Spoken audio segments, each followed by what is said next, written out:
Salutations chaleureuses mes chers pandas, j'espère que tu vas très bien aujourd'hui. Tu fais une grosse erreur si tu ne restes pas sur ce podcast. Je vais t'expliquer pourquoi je dis ça. Mais avant tout, si tu veux discuter avec ton papa panda préféré sur d'autres réseaux sociaux, cela est possible. Je réponds plus facilement en DM sur Instagram. Le lien est en description. Et si tu veux m'aider à évoluer avec mes podcasts, tu peux faire un don ponctuel ou bien régulier. Le lien est également en bas en description. Aujourd'hui, on mange ensemble mon petit déjeuner pendant que je tourne ce podcast. Sois le plus à l'aise possible pour écouter ce podcast. Aujourd'hui, j'ai envie de te présenter un livre qui m'a particulièrement touché et énormément plu, mais d'une force. C'est le deuxième bouquin à laquelle je réussis à verser des larmes parce qu'il m'a tellement touché et fait comprendre beaucoup de choses en moi. Alors, petite précision, je ne suis pas rémunéré par l'autrice, je compte à le préciser. Les bananes, c'est bon pour la santé. J'adore ça. Bref, aujourd'hui, je veux te parler du livre Se libérer de son moi toxique. Pourquoi je te le conseille? Alors, ce livre, il se présente ainsi. Voilà. C'est un tout petit livre qui est vraiment très sympathique à lire. Voici les raisons concrètes pour lesquelles je te conseille de le lire. Identifier les schémas négatifs. Ce livre t'aide à repérer les comportements qui te nuisent. Imagine-toi en train de reconnaître ces habitudes ancrées en toi, comme des ombres qui te suivent sans que tu te rendes compte. Comprendre l'origine des comportements toxiques. L'auteur explique comment nos pensées et nos émotions peuvent nous piéger. Visualise un miroir qui te montre non seulement tes réactions, mais aussi les racines de celles-ci. Sur le coup, c'est pas vraiment très drôle, mais je te jure que c'est bénéfique.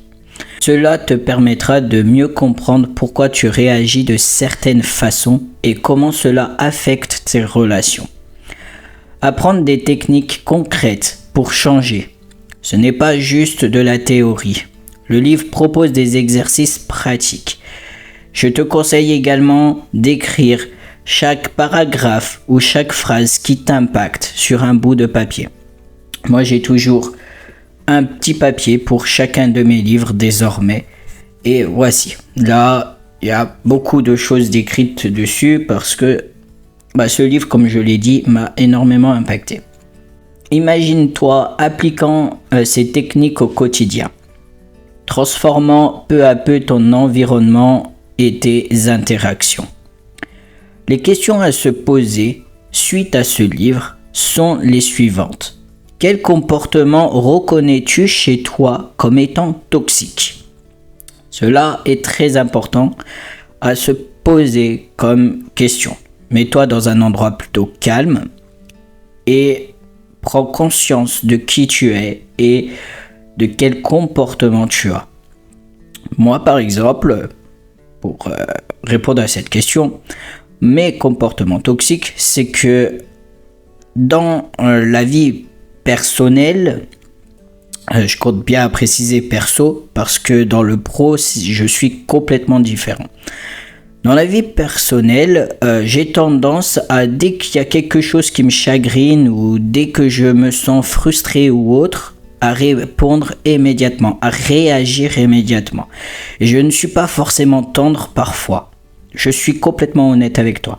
Donc cela, moi je le catégorise en tant que comportement toxique. As-tu identifié des schémas répétitifs dans tes relations?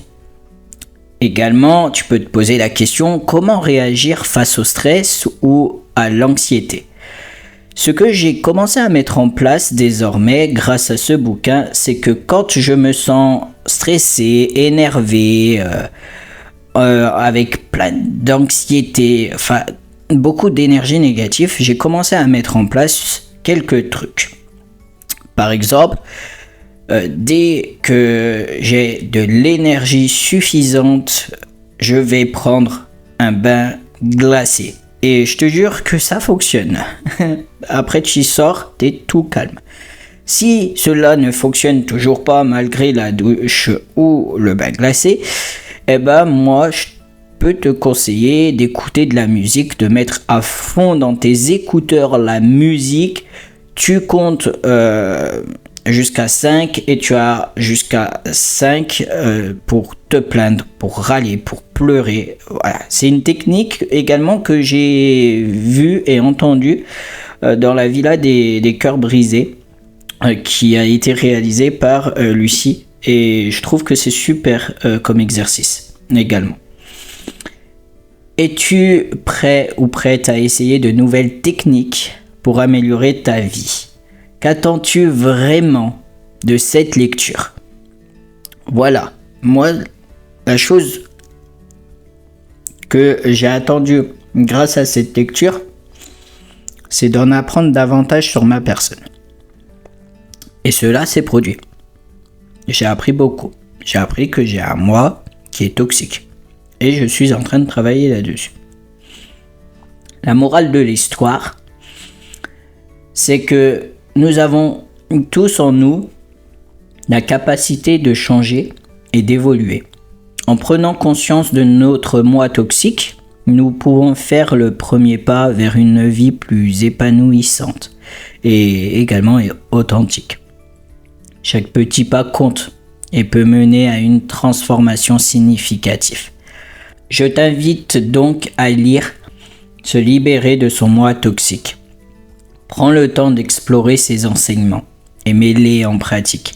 Car un livre, c'est important de ne pas juste le lire pour le plaisir ou parce qu'il faut lire, parce qu'il y a certaines personnes qui se forcent.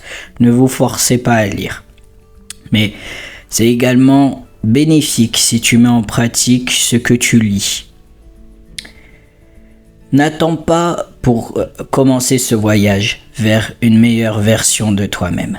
Merci de ton écoute, mon cher panda, et on se retrouve pour le nouveau podcast prochainement. Ciao, ciao!